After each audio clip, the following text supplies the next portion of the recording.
ఎఫెసీయులకు రాసిన పత్రిక ఎఫెసీయులకు రాసిన పత్రిక 3వ అధ్యాయం 14వ వచనం నుంచి 21వ వచనం వరకు. ఎఫెసీయులకు రాసిన పత్రిక 3వ అధ్యాయం 14 నుంచి 21వ వచనం. ఈ వచనాల్లో పౌలు చేసినటువంటి ఒక ప్రార్థన గురించి ఉంది. దాన్ని నేను చదువుతున్నాను, మీరు గమనించండి.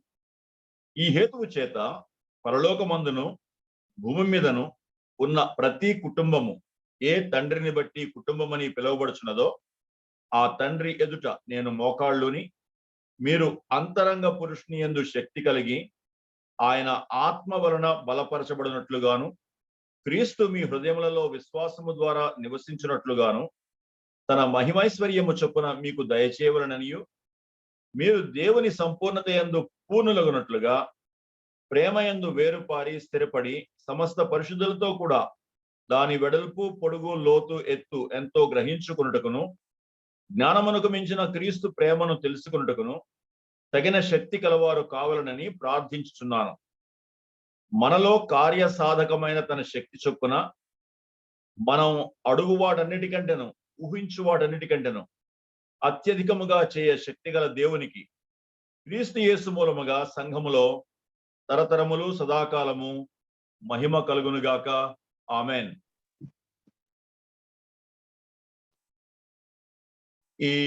ఈ భాగంలో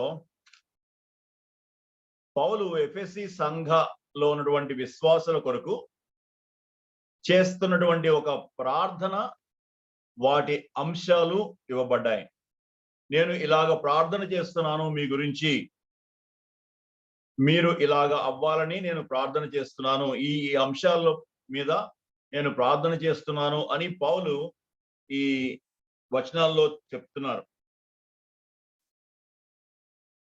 విశ్వాస జీవితంలో దేవుడు మన చేతిలో పెట్టిన అతి శక్తి కలిగినటువంటి ఒక ఆయుధం ప్రార్థన.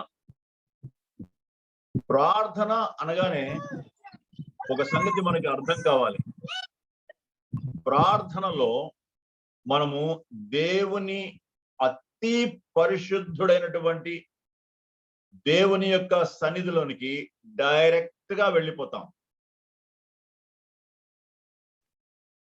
అర్థం చేసుకోండి, పాత నిబంధన సమయాల్లో అతి పరిశుద్ధ స్థలంలోనికి, అంటే తండ్రి అయిన దేవుడు ఎక్కడైతే నివాసం చేస్తాడో ఆ దేవాలయంలో ఉన్నటువంటి అతి పరిశుద్ధ స్థలంలోనికి వెళ్ళడానికి సంవత్సరానికి ఒక్కసారే తరుణం లభించేది, అది కూడా ప్రధాన యాజకుడికి. ఆయనలో ఏదైనా తప్పుంటే అక్కడే పడి చచ్చిపోయేవాడు. ఆయన అంగీకరింపబడితే మళ్ళీ తిరిగి బయటికి వచ్చేవాడు. ప్రజలందరి పక్షంగా ఆ ప్రార్థన చేస్తూ వారందరి యొక్క క్షమాపణ కొరకు లోపలికి వెళ్ళి జంతువుల యొక్క రక్తంతో మళ్ళీ తిరిగి వచ్చేవాడు. ఒక ప్రధాన యాజకుడు ఒక దేశం కోసం అతి పరిశుద్ధ స్థలంలో దేవుడు నివాసం చేసేటువంటి అతి పరిశుద్ధ స్థలంలోనికి వెళ్ళడానికి ఇంత పెద్ద తతంగం ఉండేది. అయితే నూతన నిబంధనలో మనకి ఇవ్వబడినటువంటి ఆ ఒక అద్భుతమైన భాగ్యం ఏంటంటే 12వ వచనం చూడండి. ఆయన యందలి విశ్వాసము చేత, 3వ అధ్యాయం ఎఫెసీ 3:12, ఆయన యందలి విశ్వాసము చేత ధైర్యమును నిర్భయమైన ప్రవేశమును ఆయనను బట్టి మనకు కలిగి ఉన్నవి. నిర్భయమైన ప్రవేశం, ఆయన దగ్గర వెళ్ళడానికి ఒక ఎటువంటి భయం అక్కర్ లేకుండా. అయితే కండిషన్ ఒకటి ఉంది, అదేంటంటే ఆయన యందలి విశ్వాసము చేత. ఆయన యందు మనముంచిన విశ్వాసము చేత. విశ్వాసం అని అంటే మనం ఏదో నమ్మకం, లేకపోతే ఇలాగ రకరకాలుగా అనుకుంటాం. విశ్వాసం అని అంటే ఒబీడియన్స్. తెలిసిన సత్యానికి తెలిసిన దేవుని సత్యానికి లోబడడం, అదే విశ్వాసం. లోబడకుండా, విశ్వాసం అంటే సత్యానికి లోబడకుండా అతి పరిశుద్ధ స్థలంలోనికి మనం వెళ్ళలేం. ఆ సత్యం అంటే యేసుక్రీస్తు ప్రభు వారిలో మనకు ఒక ద్వారం తెరవబడింది అతి పరిశుద్ధ స్థలంలోనికి వెళ్ళడానికి. ఆయన శరీరం అనే తెర చింపబడడం వల్ల మనం అందరం కూడా దాంట్లో వెళ్ళడానికి మనకి ప్రవేశం లభించింది. చాలా ధైర్యంగా వెళ్ళగలం.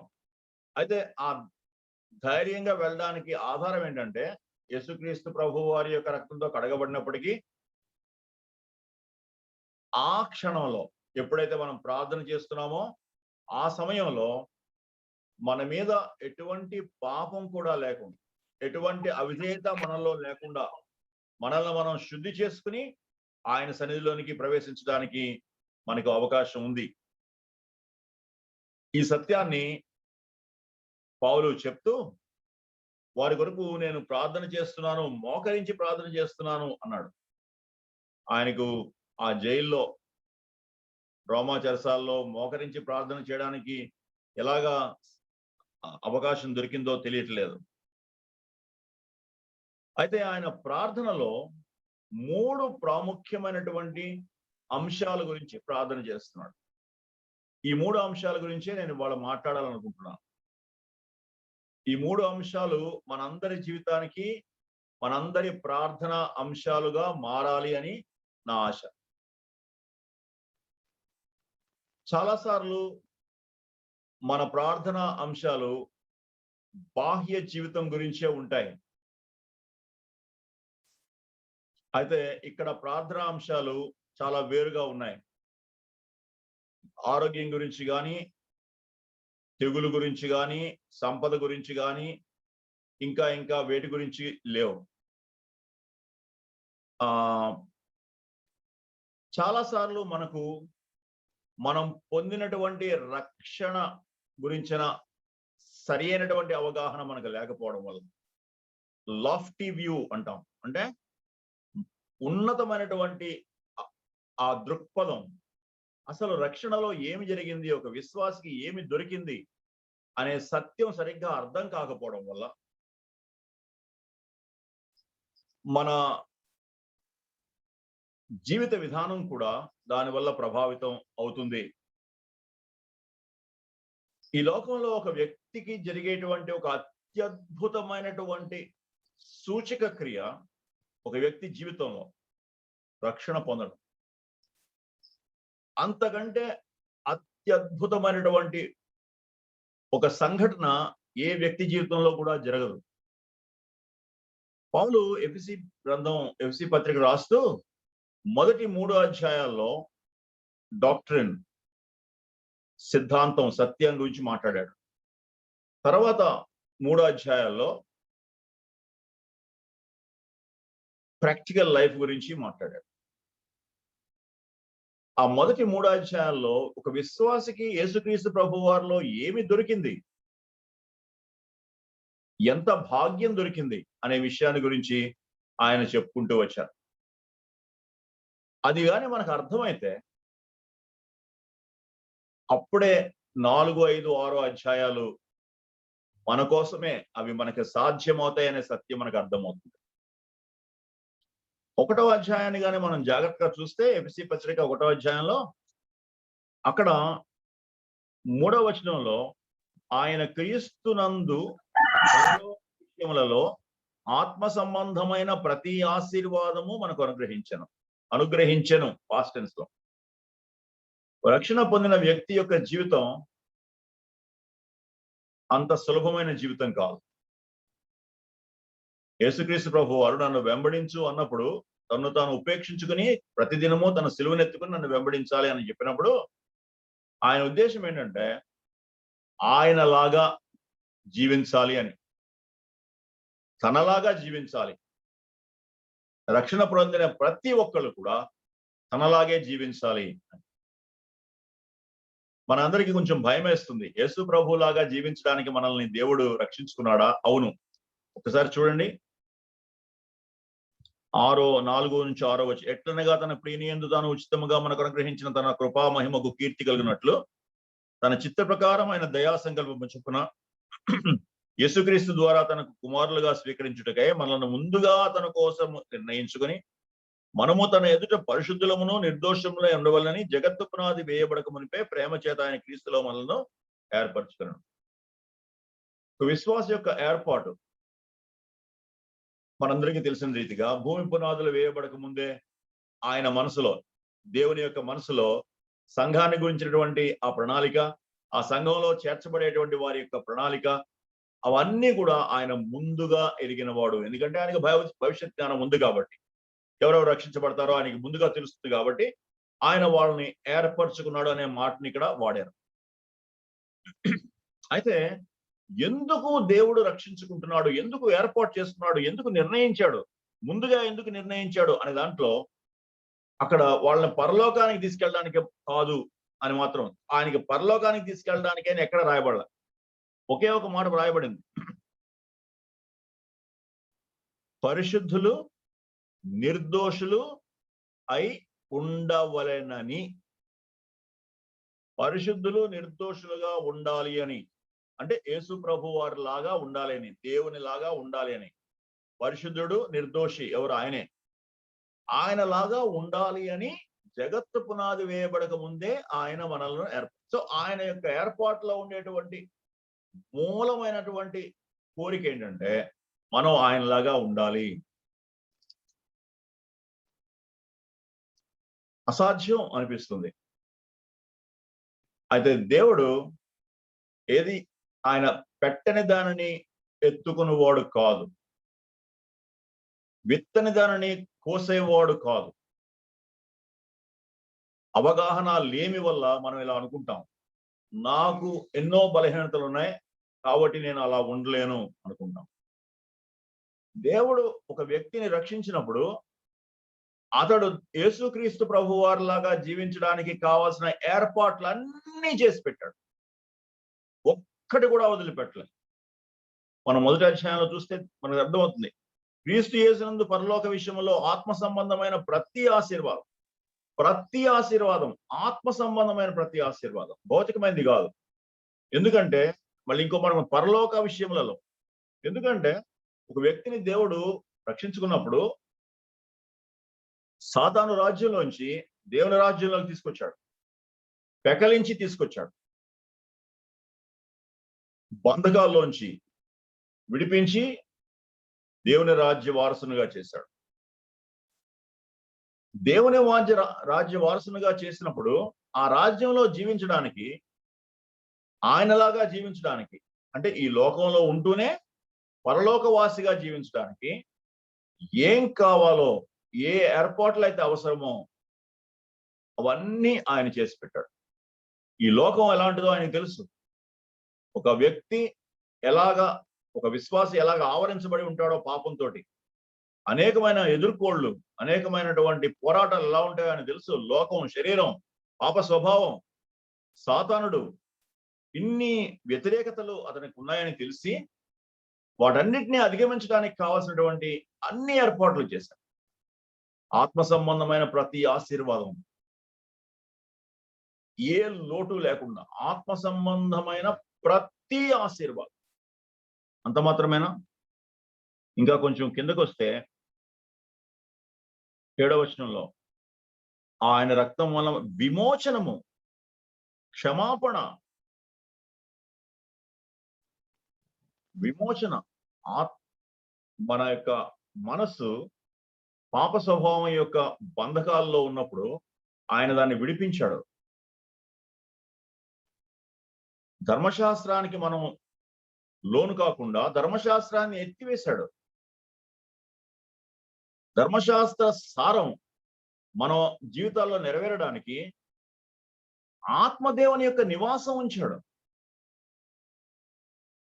ఆత్మదేవుడు, లిటరల్ గా దేవుడు శరీరంలోనికి వస్తాడు. సో ఇన్ని అవకాశాలు ఇచ్చాడు. అంత మాత్రమేనా? చుట్టూ సంఘం పెట్టాడు, విశ్వాసుల సమూహంతో మనల్ని ఐక్యపరిచాడు, సంఘం ఇచ్చాడు, మన చేతిలో దేవుని యొక్క సత్యం ఇచ్చాడు, దేవుని వాక్యం, బోధకులను ఇచ్చాడు. ఇన్ని ఇచ్చిన తర్వాత ఆయన పరిశుద్ధులుగా నిర్దోషులుగా జీవించు అని కోరదు. ఆయన కోరిక అదే, యేసుక్రీస్తు వారిలాగా జీవించాలి అని. అలా జీవించడానికి మనం ప్రార్థన చేయాలి, వేటి కోసం మనం అడగాలి. యేసుక్రీస్తు ప్రభు వారిలాగా మనం జీవించడానికి మన యొక్క కోరిక, మనం వేటిని అడుక్కోవాలి దేవుని దగ్గర ప్రార్థనలో అనే విషయాలను మనం చూస్తే, ఇక్కడ ఎఫెసీయులకు రాసిన పత్రిక 3వ అధ్యాయంలో పౌలు ఈ ఎఫెసీ పత్రికలో ఎఫెసీ సంఘంలో ఉన్నటువంటి అన్య జనాంగంలోంచి రక్షించబడినటువంటి వారి గురించి ఆయన అంటున్నాడు. ఆ ఎఫెసీ పట్టణంలో భయంకరమైనటువంటి పరిస్థితులు ఉన్నాయి. ఒక విశ్వాసిలాగా జీవించడానికి వీలు కాని పరిస్థితులు ఎన్నో ఉన్నాయి. అర్తమీదేవి యొక్క దేవాలయం ఉంది, ప్రపంచ ప్రసిద్ధిగాంచినటువంటి 7 వండర్స్ లో ఒకటైనటువంటి. వ్యభిచారం ఎంతో ఎక్కువగా ఉన్నటువంటి పట్టణం అది.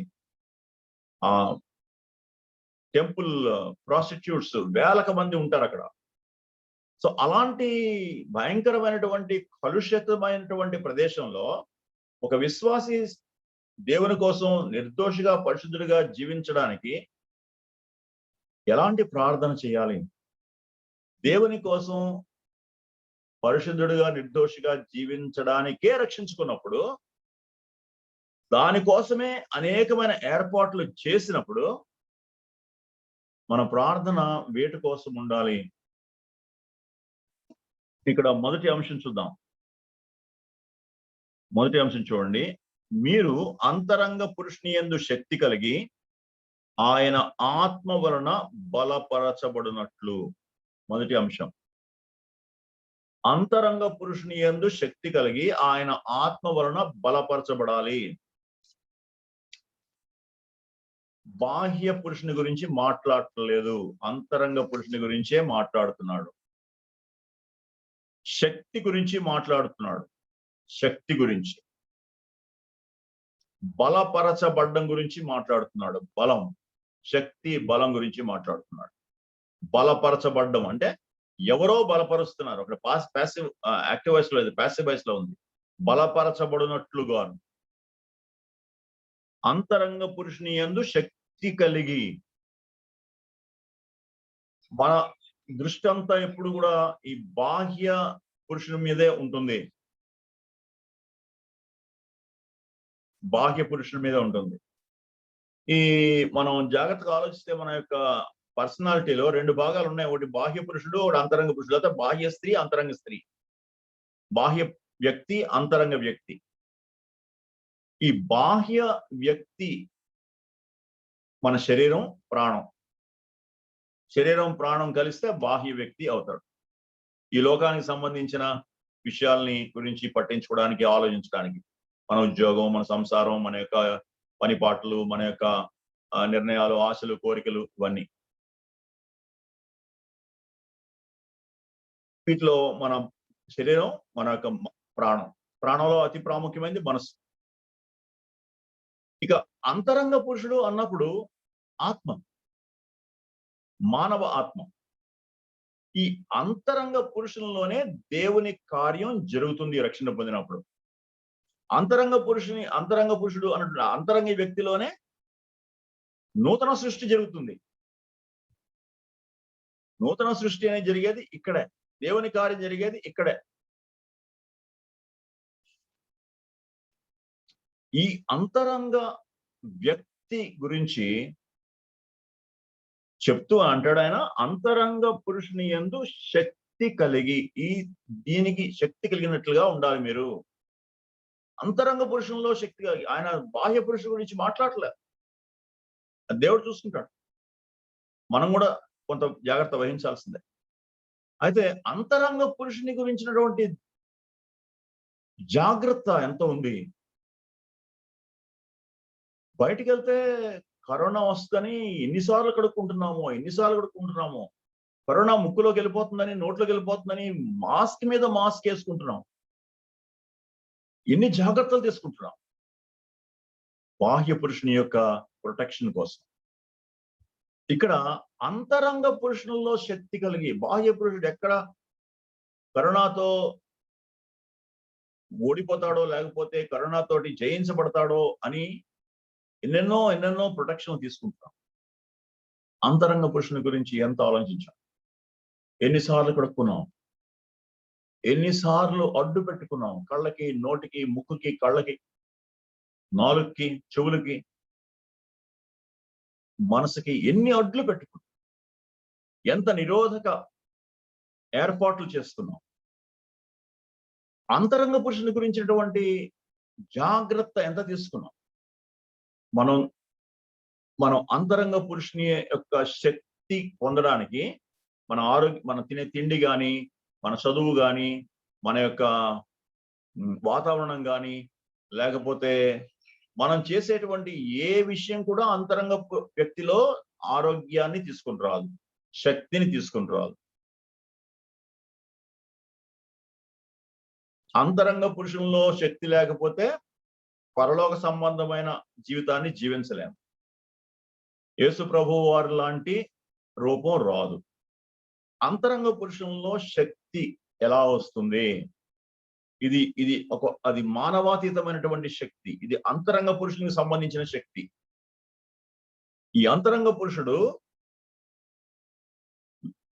ఈ లోకంలో ఉండేటువంటి అనేకమైన దేవునికి వ్యతిరేకమైన శక్తులతో పోరాడి నిలబడడానికి, శక్తి కలిగిన వాడుగా ఉండడానికి దేవుడు ప్రార్థన చేయండి, మీరు అంతరంగ పురుషుని యందు శక్తి కలిగి ఆయన ఆత్మ వలన బలపరచబడినట్లుగా. పౌలంటాడు, నేను మీకోసం ప్రార్థన చేస్తున్నాను. అంతరంగ పురుషుల్లో బలం ఎక్కడి నుంచి వస్తుంది? బలపరచబడ్డం అనేది ఎలా జరుగుతుంది అని అంటే ఆత్మ వలన జరుగుతుంది. ఏ ఆత్మ? దేవుని ఆత్మ. దేవుని ఆత్మ మన దగ్గర నివసిస్తున్నాడు. మన అంతరంగ పురుషుల్లో ఆత్మదేవుడు ఉంటాడు. ఆత్మ రక్షణ పొందినప్పుడు ఆత్మదేవుడు అంతరంగ పురుషుల్లోనికి వచ్చినప్పుడు అంతరంగ పురుషుడు సంపూర్ణుడు అవుతాడు. అంతరంగ పురుషుడు జీవిస్తాడు. అంతరంగ పురుషుడు యాక్టివ్ అవుతాడు. అంతరంగ పురుషుల్లోనికి మార్పు, ఒక అద్భుతమైన మార్పు వస్తుంది. అంతరంగ పురుషుడు జీవించడం మొదలు పెడతాడు. ఈ అంతరంగ పురుషుల్లో శక్తి రావాలి. ఎందుకనంటే శక్తి ఎందుకు కావాలని అంటే మనం చేసేది ఆత్మ సంబంధమైన పోరాటం. మనం చేసేది ఈ లోక ప్రజలతో కాదు, మన చుట్టూ ఉండేటువంటి నైబర్స్ తోటి, వాళ్ళతో వీళ్ళతో, బీజేపీ వాళ్ళతో కాదు. 6వ అధ్యాయంలో మనకు ఉంటుంది, మనందరం చేస్తున్నాం. అక్కడ ఒక పెద్ద లిస్ట్ ఇచ్చారు. ఏలయనగా మనము పోరాడునది శరీరులతో కాదు. చాలా స్పష్టంగా ఉంది అక్కడ. మనం పోరాడేది ఆత్మలతో, శరీరులతో కాదు అంటే అర్థం ఏంటి? ఆత్మలతో, ఆత్మ సంబంధమైన శత్రువులతో, అపవిత్రాత్మలతో, ప్రధానులు, అధికారులు, అంధకార సంబంధులకు, లోకనాథులు, ఆకాశ మండలమందున దురాత్మల సమూహం, ఇవన్నీ కూడా ఆత్మల పేర్లు, అపవిత్రాత్మల పేర్లు, అపవిత్రాత్మల యొక్క హైరార్కీ. మనం పోరాడేది దాంతోటి. దేవుడు మన కళ్ళు తెరిచి అపవిత్రాత్మలను ఒకసారి చూపిస్తే మనం బ్రతకలేము. మన చుట్టూ, మనం ఉండే దగ్గర, మన వీధుల్లో అపవిత్రాత్మలు కొల్లలుగా ఉంటారు. ఈ అపవిత్రాత్మలతోటి పోరాటం, దానికి శరీర దారుఢ్యం పనికిరాదు. అంతరంగ పురుషుల్లో శక్తి కావాలి. ఎక్కడి నుంచి వస్తుంది? ఆత్మదేవుని యొక్క ఆత్మదేవుని ద్వారా బలపరచబడినప్పుడు. సో బలపరిచేవాడు ఆత్మదేవుడు. ఆత్మదేవుడు విశ్వాసులందరినీ బలపరుస్తాడా? బలపరచడానికి సిద్ధమే. కానీ కండిషన్ ఒకటి ఉంది. ఏంటి ఆ కండిషన్ అంటే, విశ్వాసికి దేవుడు మారు మనసు పొందినప్పుడు, రక్షణ పొందిన తర్వాత అతని యొక్క మనస్సును పాప స్వభావం నుంచి విడిపించి అతనికి ఒక స్వేచ్ఛగా నిర్ణయాలు తీసుకునేటువంటి స్వచిత్తాన్ని ఇస్తాడు. దాన్నే విమోచన అన్నాం. విమోచన అంటే ఆ మాట బానిస వ్యాపారంలోంచి వచ్చిన మాట. అది ఒక బానిస సంతలోంచి కొనుక్కుని ఇంటికి తీసుకొచ్చి, చాలా ఖరీదు పెట్టి కొనుక్కుని ఇంటికి తీసుకొచ్చి అతని సంకెళ్ళు కట్ చేసి ఇంక నువ్వు వెళ్ళిపో అని ఫ్రీడమ్ ఇవ్వడం, అది విమోచన. కొనుక్కుని రావడం కాదు విమోచన. కొనుక్కొచ్చిన తర్వాత దానికి సంఖ్యలు కట్ చేసి ఇంక నువ్వు వెళ్ళి ఫ్రీగా జీవించు. దేవుడు అదే చేశాడు. విమోచనలో మనకు జరిగింది అదే. మన మనసుని విడుదల చేశాడు పాప స్వభావంలోంచి. పాప స్వభావం ఇక మీద మన మీద తన యొక్క ప్రభుత్వం నిర్వర్తించలేదు. ఆ ప్రభుత్వంలోంచి మనల్ని విడిపించి ఫ్రీగా మనం నిర్ణయం చేసుకోవడానికి కృప ఇచ్చాడు. ఇప్పుడు ఈ ఫ్రీడమ్ తోటి మనం 2 అధికారాల కిందకి రాగలం. ఒకటి, మనలోనికి వచ్చినటువంటి ఆత్మదేవుని అధికారం కిందన్నా ఉండగలం.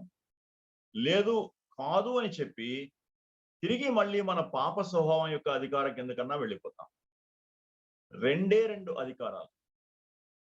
ఆత్మదేవుని యొక్క అధికారం కింద ఉన్నంత వరకు మనకి ఎంతో ప్రొటెక్షన్, సేఫ్టీ, ఆ అధికారం కింద శాంతి, సమాధానం, ఆనందం, ఆత్మలో ఆనందం ఉంటాయి. ఎప్పుడైతే ఆ అధికారాన్ని మనం కాదు అని అన్నామో వెంటనే పాప స్వభావం యొక్క అధికారం, సెల్ఫ్ వచ్చేస్తుంది. సెల్ఫ్ అంటే ఆత్మదేవుని యొక్క అధికారం అంటే ప్రభువా నీ చిత్తం అని అనాలి, లేకపోతే నా చిత్తం అని అనాలి. 2 చిత్తాలు.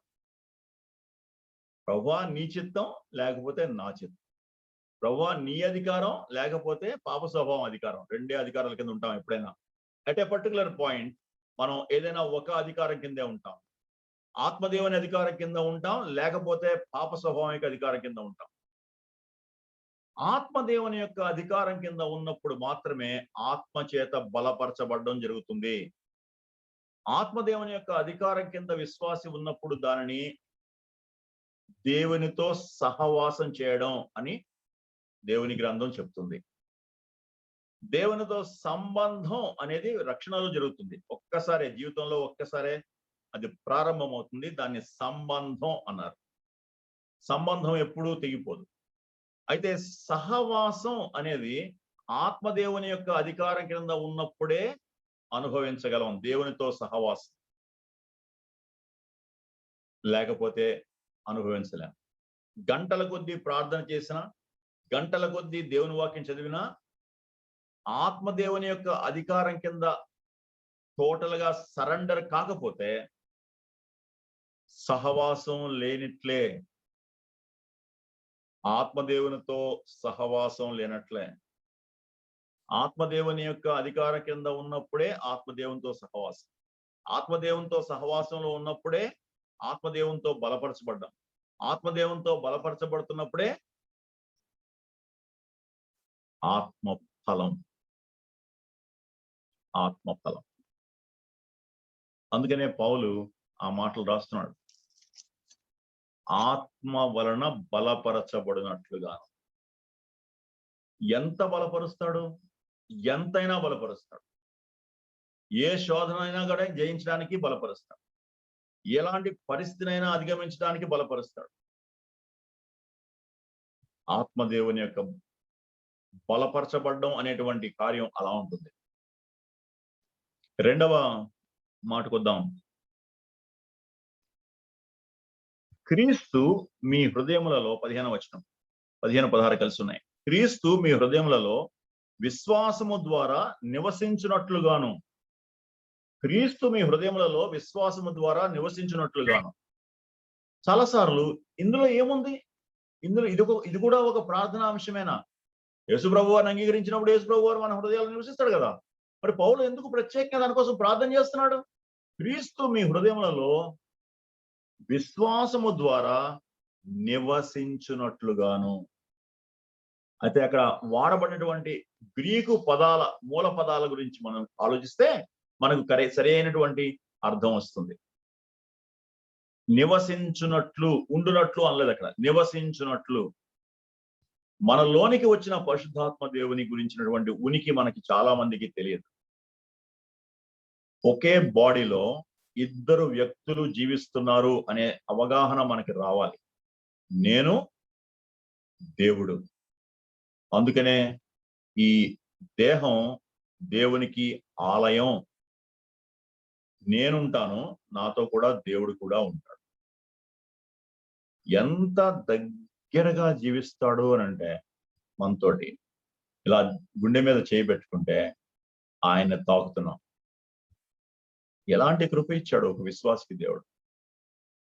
నువ్వు సామాన్యుడు కాదు, నేను సామాన్యుడిని కాదు, నాలో దేవుని యొక్క లిటరల్ గా పరిశుద్ధాత్మ దేవుని యొక్క నివాసం ఉంటుంది.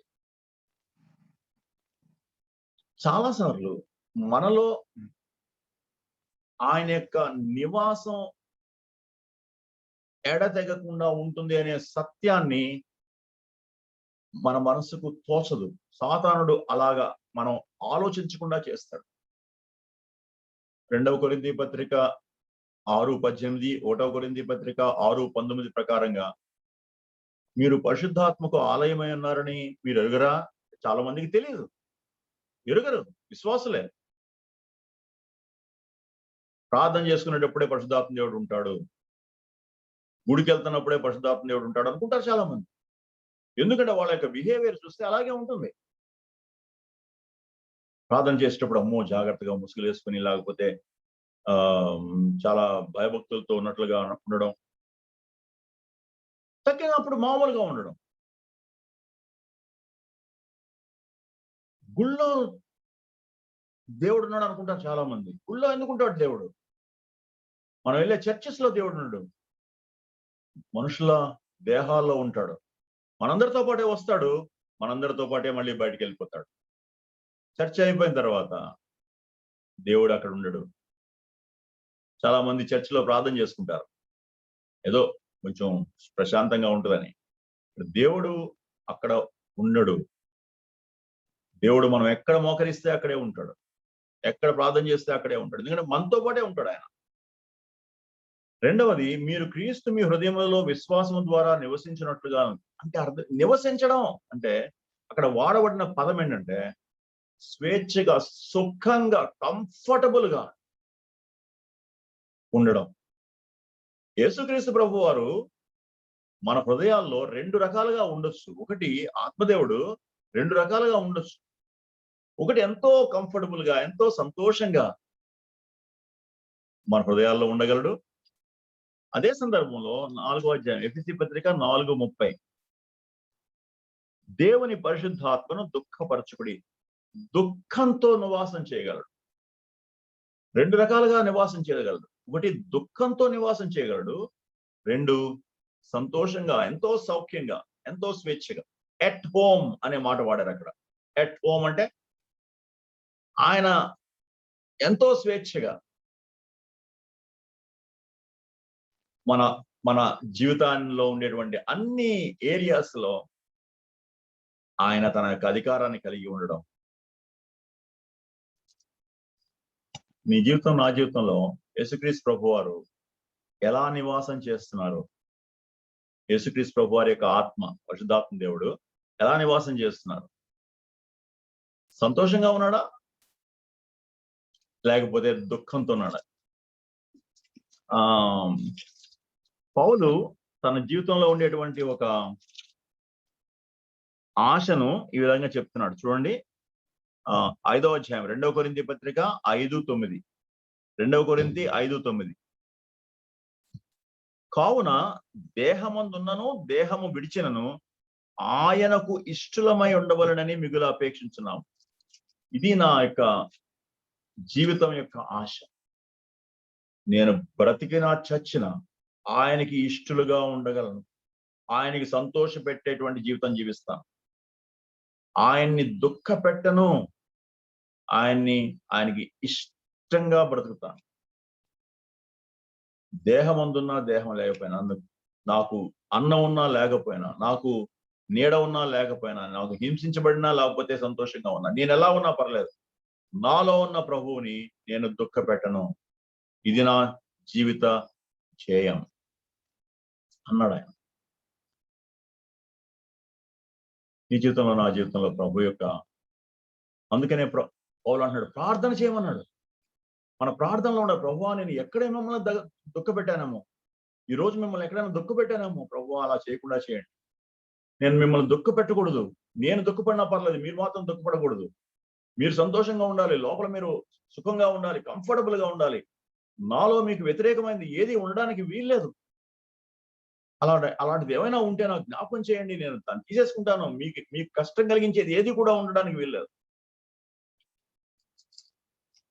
సుఖంగా నివాసం చేయనట్లు ప్రార్థన చేసుకుంటామా ఎప్పుడన్నా మనం? అలాగా స్వపరీక్ష చేసుకుంటామా?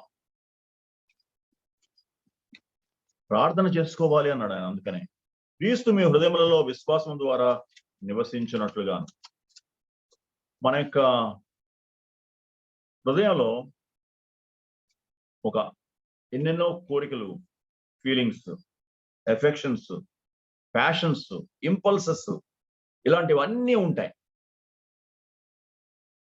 ఎవరో ఒక ఆయన అన్నారు, హృదయంలో 5 గదులు ఉంటాయి.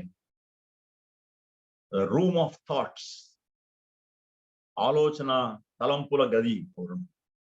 రూమ్ ఆఫ్ యాటిట్యూడ్స్, దృక్పథాల గది. దృక్పథాలు కలిగి ఉంటాం మనం. డబ్బు విషయంలో ఒక దృక్పథం, స్త్రీల విషయంలో ఒక దృక్పథం, పురుషుల విషయంలో దృక్పథం, పిల్లల విషయంలో దృక్పథం, పలానా వాళ్ళ విషయంలో ఒక దృక్పథం, ఈ సంఘం విషయంలో ఒక దృక్పథాలు ఉంటాయి. మన యొక్క అనుభవాలు, మన యొక్క వాళ్ళ గురించిన సమాచారం మనం కొన్ని దృక్పథాలను ఏర్పరచుకోవడానికి సహాయం చేస్తుంది. దృక్పథాలు అనేవి మనకు తెలిసిన ఇన్ఫర్మేషన్ వల్ల, అనుభవాల ద్వారా వస్తుంది. మన చుట్టూ జరిగిన పరిస్థితుల వల్ల మనం కొన్ని దృక్పథాలను ఏర్పాటు చేసుకుంటాం, అవి మనసులో ఉంటాయి. సో దృక్పథాల గది ఒకటి ఉంటుంది. మూడోది భావోద్రేకాల గది, ద రూమ్ ఆఫ్ ఇమోషన్స్. భావోద్రేకాల గది ఉంటుంది. మనం భయం, లేకపోతే సంతోషం, లేకపోతే అసూయ, లేకపోతే ఒకళ్ళంటే ఇష్టపడకపోవడం, లేకపోతే ఒకళ్ళ మీద కొంచెం కామవాంఛ, ఇలాంటి రకరకాల ఎమోషన్స్ తో కూడినటువంటి ద రూమ్ ఆఫ్ ఎమోషన్స్. ఇంకో గది ఉంటుంది, ద రూమ్ ఆఫ్ చాయిసెస్, ఎంపికల గది. ఎంపికలు, నేను చేసిన ఎంపికలు, నిర్ణయాలు, ఎంపికల గది ఉంటుంది. ఇంకో గది, 5వ గది ఏంటంటే room of the room of hidden things, the secret room, the room of hidden things. అంత అక్కడ అన్ని రహస్యాలు, ఎప్పటికీ తెలియని, ప్రపంచంలో నాకు తప్పిస్తే ఎప్పటికీ తెలియని రహస్యాలు, నేను చేసినవి కానీ నేను అనుకున్నా కొన్ని రహస్యాలు ఉంటాయి. రహస్య గది. ఈ గదులన్నిటిలోకి యేసుప్రభుని, ఆత్మదేవుని తీసుకెళ్తామా? రూమ్ ఆఫ్ థాట్స్ లోకి తీసుకెళ్తామా? ప్రభువా ఇదిగో చూడు, ఈ రూమ్ ఆఫ్ థాట్స్ లో మీకు వ్యతిరేకమైనటువంటి, మీ వాక్యానికి వ్యతిరేకమైన ఆలోచన ఏమైనా ఉందా? ఏమి లేదు ప్రభువా, అవన్నీ తీసేసుకున్నాను. మీకు సంబంధించినవే, అన్ని తలంపులు మీకు సంబంధించినవే అని చెప్తామా? ఇదంతా మీకు దీని మీద సర్వాధికారం ఉంది, ఈ గది మీద. రూమ్ ఆఫ్ యాటిట్యూడ్స్, నాకుండే దృక్పథాలు దేవుని వాక్యానికి సంబంధించినవి, దేవుని వాక్య ఆధారం మీద ఏర్పాటు చేసుకున్నది. నా పాత దృక్పథాలు, నా యొక్క నేను రక్షణ పొందక ముందు ఏర్పరచుకున్న దృక్పథాలన్నింటినీ మార్చుకున్నాను, రూపాంతరం పొందినాయి అవి మీ దేవుని వాక్యం వల్ల. ఎమోషన్స్ గదిలోకి తీసుకెళ్దాం ఎప్పుడన్నా? అమ్మో ప్రభు అక్కడ రావద్దు. హిడెన్ థింగ్స్, రహస్య గదికి ఎప్పుడైనా తీసుకెళ్ళామా? అక్కడ చాలా రహస్యాలు ఉన్నాయి. రూమ్ ఆఫ్ చాయిసెస్, ఎంపికలు. ప్రభు నీకు వ్యతిరేకమైనది ఏదీ లేదు దీంట్లో అని చెప్తామా? ఒక రోజున దేవుడు ఆయన ముందు నిలిచినప్పుడు ఒక్కొక్క గదిని విప్పుతాడు. చూడండి, 1 కొరింథీ 4:5. 1 కొరింథీ 4:5. నాయందు నాకు ఏ దోషము కానరాదు, అయినను ఇందువలన నీతిమంతుడుగా ఎంచబడను. నన్ను విమర్శించువాడు ప్రభువే. కాబట్టి సమయము రాకముందు, అనగా ప్రభువు వచ్చు వరకు దేనిని గురించి తీర్పు తీర్చుకోండి. ఆయన అంధకారమందలి రహస్యములను వెలుగులోనికి తెచ్చి హృదయములలోని ఆలోచనలను బయటకు తెచ్చినప్పుడు, ఆలోచన రూము చెప్తాడు, రహస్య రూము గదిపుతాడు, ఎమోషన్స్ గది కూడా విప్పి చూపిస్తాడు. ఎవ్వరికి తెలియనివి ఆ రోజున బయట పెడతాడు. విశ్వాసుల విషయంలో భీమా ఆ పీఠం దగ్గర, మనకి బహుమానాలు ఇచ్చే పీఠం దగ్గర.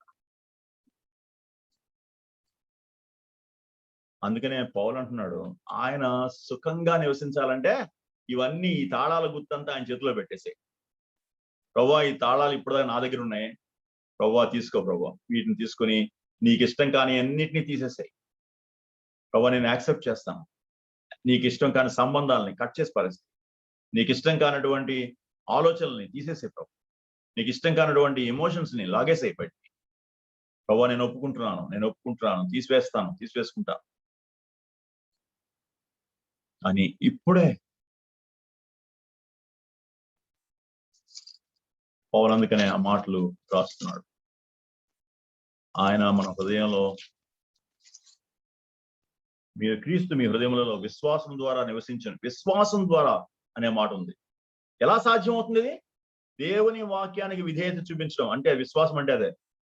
దేవుని వాక్యానికి విధేయత. ప్రభువా నీ వాక్యం ఇలా చెప్తుంది, నా మనసులో ఇలా ఉంది, నీ వాక్యానికి వ్యతిరేకంగా ఉంది, తీసేసుకుంటాను. అలా వాళ్ళంటే నాకు ఇష్టం లేదు, కానీ నువ్వు హింసించే వాళ్ళ కోసం ప్రార్థన చేయమన్నావు, నా వల్ల కావట్లేదు, అయితే ఇవాళ నేను వాళ్ళ కోసం ప్రార్థన చేస్తాను. శపించే వాళ్ళ మీద వాళ్ళని దీవించమన్నావు, నన్ను కొంతమంది ఇలా అన్నారు, నేను దీవించలేకపోతున్నాను, ఇప్పుడు దీవిస్తాను, మీ మాట ఉంది కదా, మీ మాట ప్రకారంగా చేస్తాను. మన హృదయంలో ఉన్న గదులు అన్నిటి మీద ఆయనకి సర్వాధికారం ఇవ్వడమే హృదయంలో విశ్వాసం ద్వారా నివసించడం. మూడవది, మీరు దేవుని సంపూర్ణత యందు పూర్ణులగునట్లుగా. దేవుని సంపూర్ణత ఎక్కడ, మనం ఎక్కడ? సముద్రం వెనక మీద ఉన్న బీచ్ ఎంత ఉంటే ఆ బీచ్ లో ఒక ఇసుక రేణువు మనం. ఆయన బీచ్ కోట్ల వేల లక్షల కొలది మైళ్ళ కొలది ఉన్నటువంటి ఆ బీచ్ లో ఉండే ఇసుక ఎక్కడ, ఒక ఇసుక రేణువు లాంటి మనం ఎక్కడ? ఆయన ఎక్కడ, నేను ఎక్కడ? ఆయనకున్న సంపూర్ణత అంట నాలో పూర్ణులుగా చేయాలంట. దేవుని సంపూర్ణత యందు పూర్ణులగునట్లు. ఊహించండి ఒకసారి. అయితే దేవుడు చేశాడు. దేవుని సంపూర్ణత ఎవరిలో ఉంది? యేసు ప్రభువులో ఉంది. యేసు ప్రభు వారు ఎక్కడున్నారు? నాలోకి వచ్చి. సో దేవుని సంపూర్ణత యందు పూర్ణులగునట్లు అంటే ఆయన యొక్క సంపూర్ణమైన స్వాధీనంలోనికి, అధికారం కిందకి రావడం. అప్పుడు ఏమవుద్ది? దేవుని యొక్క సంపూర్ణతలో నేను పూర్ణులవుతున్నప్పుడు, దేవునికి నేను సంపూర్తిగా నన్ను అప్పగించుకుంటున్నప్పుడు, ఆత్మదేవునితో నింపబడ్డం అనే కార్యం జరుగుతున్నప్పుడు, ఆ మాట కూడా ఉంది కదా ఇక్కడ ఎఫ్ఎస్సీ పత్రిక 5వ అధ్యాయం 18వ వచనం, దుర్వ్యాపారం. అయితే ఆత్మ పూర్ణులై ఉండొచ్చు. ఆత్మ పూర్ణులు ఆయన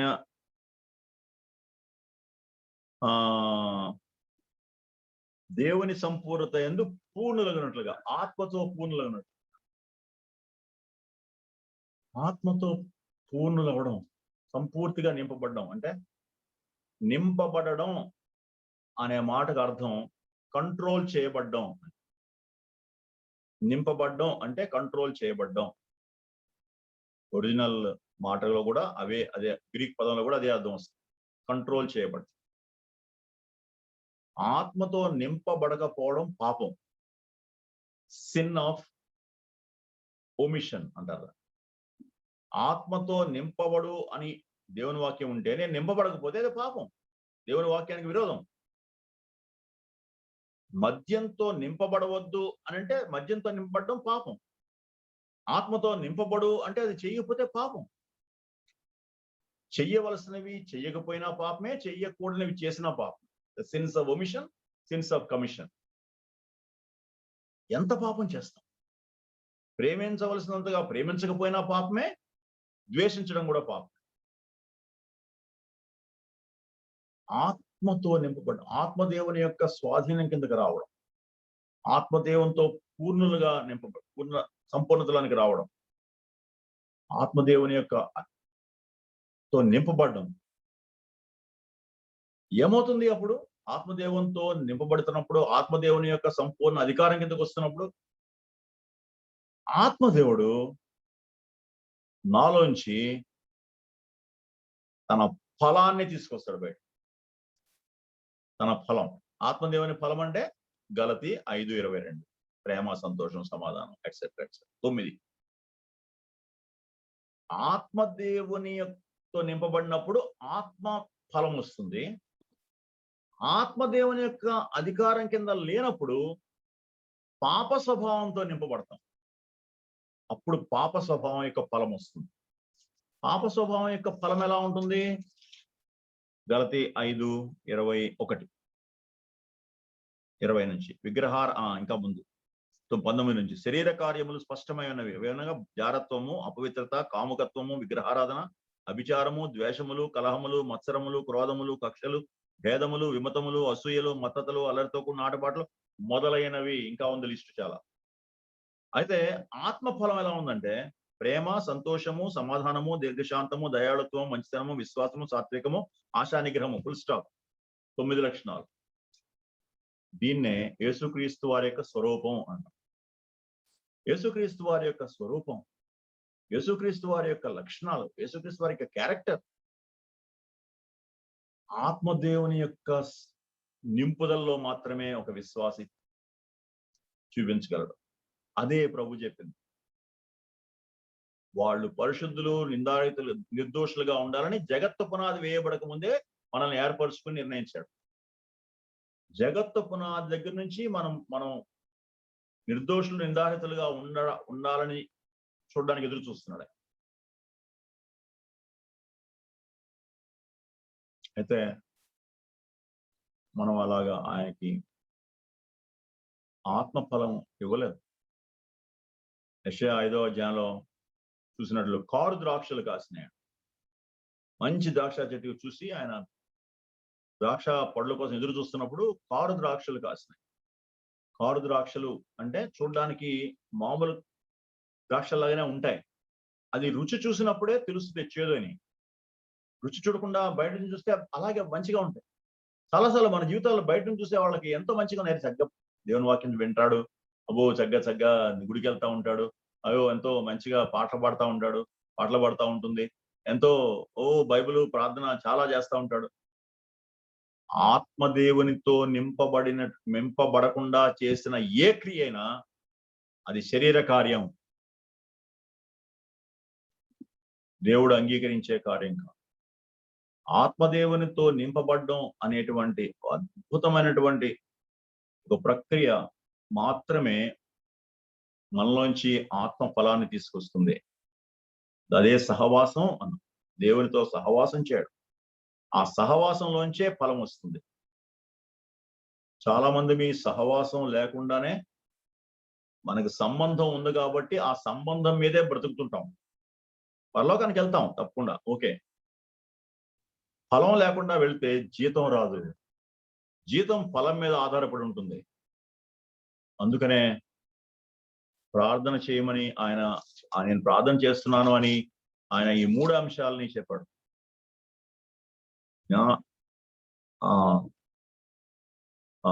దేవుని సంపూర్ణత యందు పూర్ణులగునట్లుగా. ఇలా చేస్తే ఆయన కింద ఇంకో మాట్లాడాడు, ప్రేమ యందు వేరుపారి సమస్త పరిశుద్ధులతో కూడా దాని వెడల్పు, పొడుగు, లోతు, ఎత్తు గ్రహించుకుంటూ జ్ఞానమునకు మించిన క్రీస్తు ప్రేమను తెలుసుకున్నట్టుకు తగిన శక్తి గలవ. ఇది మామూలుగా జరిగే కార్యం కాదు, మన శక్తి వల్ల జరిగేది కాదు, ఆత్మదేవుడు చేస్తే వచ్చేది. సో ఆత్మదేవుడు మనకి శక్తినిచ్చి బలపరుస్తా ఉన్నప్పుడు ఆత్మదేవుడు మనల్ని ఆయన అధికారం కింద ఆత్మ ఫలాన్ని మనలోని తీసుకొస్తున్నప్పుడు అప్పుడు మనకి ఆయనలాగా మనం అయిపోతాం. ఆయనలాగా అయిపోవడానికి అది మనకి సాధ్యం అవుతుందా? ఒక జమ్మ మీద కొట్టే తెంపతిప్పడం, లేకపోతే శత్రువులను ప్రేమించడం, లేకపోతే మన దగ్గర నుంచి మన మీద వ్యాజ్యం వేసిన వాడి దగ్గర నుంచి వాడికి మన ఉన్నది కూడా ఇచ్చేయడం, ఇది సాధ్యమేనా అంటే ఇక్కడ చూడండి కింద ఎలా ఉంటుందో 20వ వచనం. మనలో కార్యసాధకమైన తన శక్తి చొప్పున మనలో కార్యసాధనమేమో మనలో, తన శక్తి చొప్పున. శక్తి అంతా ఆయనది. మనము అడుగు వాటి కంటేనో ఊహించు వాటి కంటేనో అత్యధికముగా చేయ శక్తి గల దేవునికి. నీ శక్తి నా శక్తి కాదు, మన ప్రేమ కాదు, ఆయన ప్రేమ. మన ఓర్పు కాదు, ఆయన ఇస్తాడు ఓర్పు. మన సహనం కాదు, ఆయన ఆత్మ ద్వారా మనకి అనుగ్రహిస్తాడు. అది మనం ఊహించం. మనం ఊహించిన దానికంటే అడిగిన దానికంటే ఎక్కువ అది. అరే నేనేనా ప్రేమించేది, నేనేనా క్షమించగలిగింది, ఎలా సాధ్యమైందబ్బా అనిపిస్తుంది మనకి. ఏంటి నాకు ఆ ప్రేమించే బుద్ధి ఎలా వచ్చింది? అరే నాకు అసలు వాళ్ళు అక్కడున్న ఆ దేశం వాళ్ళు నాకు తెలియదు. అయితే ఆ దేశం వాళ్ళ గురించి ప్రార్థన చేస్తా ఉంటే కన్నీళ్లు ముంచుకొచ్చేస్తున్నాయి, కన్నీళ్లు కారిపోతా ఉన్నాయి, ఏడుపు వచ్చేస్తా ఉంది. ఎక్కడి నుంచి వస్తుంది? ఆత్మదేవుడు ప్రార్థన చేయడానికి శక్తి ఇస్తాడు, దేవుని వాక్యం చెప్పడానికి శక్తి ఇస్తాడు, ఓర్చుకోవడానికి శక్తి ఇస్తాడు, క్షమించడానికి శక్తి ఇస్తాడు. అన్ని ఏర్పాట్లు చేసి పెట్టాడు. ఆత్మ సంబంధమైన ప్రతి ఆశీర్వాదం ఉంది, ఇచ్చేసాడు ఆయన. తెచ్చుకోవడమే, ప్రార్థనలో అడిగి తెచ్చుకోవడమే. ఆశ గల ప్రాణాన్ని ఆయన తృప్తిపరుస్తాడు. సహోదరుడు సహోదరి, దేవుడు నీ కోసం నా కోసం ఎన్ని చేసి పెట్టాడో మనకు అర్థమైతాయి. ఆయనకు వందనాలు చెల్లించకుండా ఉండలేం. ఆయన దగ్గర నుంచి కృతజ్ఞతతోటి అందుకోవడమే. ప్రభువా నీవు ఇచ్చిన దాన్ని బట్టి మీకు వందనాలు. నువ్వు నా కోసం ఆత్మ సంబంధమైన ప్రతి ఆశీర్వాదం ఇచ్చారు. ఆత్మదేవుని నాలో ఉంచారు. ఆయన కింద ఉంటే చాలన్నారు. ఆయన కింద లోబడితే చాలు. పాపానికి నో చెప్తే చాలు. శక్తి అంతా అయింది. నేను నో చెప్పడమే, నిర్ణయం తీసుకోవడమే నా వంతు. శక్తి అయింది. నిర్ణయం నాది, శక్తి అయింది. నేను నిర్ణయం తీసుకోగానే ఆత్మదేవుడు వచ్చేస్తాడు తన శక్తితోటి నాలో. నిర్ణయం మాత్రం నేను తీసుకోవాలి, నిర్ణయం ఆయన తీసుకోడు. నేను స్వచిత్తం ఇచ్చాడు కదా మనకి. నిర్ణయం మంది, శక్తి అయింది. బలపరిచేటువంటి కృప అయింది, ఆయన చేస్తాడు. సాయంకాలం అలాంటి అద్భుతమైనటువంటి ప్రివిలేజ్ని దేవుడు మన చేతిలో పెట్టినప్పుడు ఆయన దగ్గర నుంచి అడిగి సంపాదించుకుందాం. యేసుక్రీస్తు ప్రభు వారిలాగా మారిపోదాం. ఎంత తొందరగా మారిపోతే అంత ఎక్కువ బహుమానం. ఎంత ఎక్కువగా ఆత్మదేవుని యొక్క అధికారం కిందకి వెళ్ళిపోతే అంత తొందరగా మనలోంచి ఆత్మఫలం ప్రభు తీసుకొస్తాడు. ప్రభు అలాంటి దశలోనికి మనల్ని తీసుకుని వచ్చి మన ప్రార్థన అంశాలని ఆ విధంగా మార్చి బాహ్య పురుషుని కోసం కాకుండా అంతరంగ పురుషుని కోసం ప్రార్థించేటువంటి విశ్వాసులుగా మనల్ని చేయను గాక. దేవుడి మాటలు దీవించుగాక. ఆమేన్. Thank you.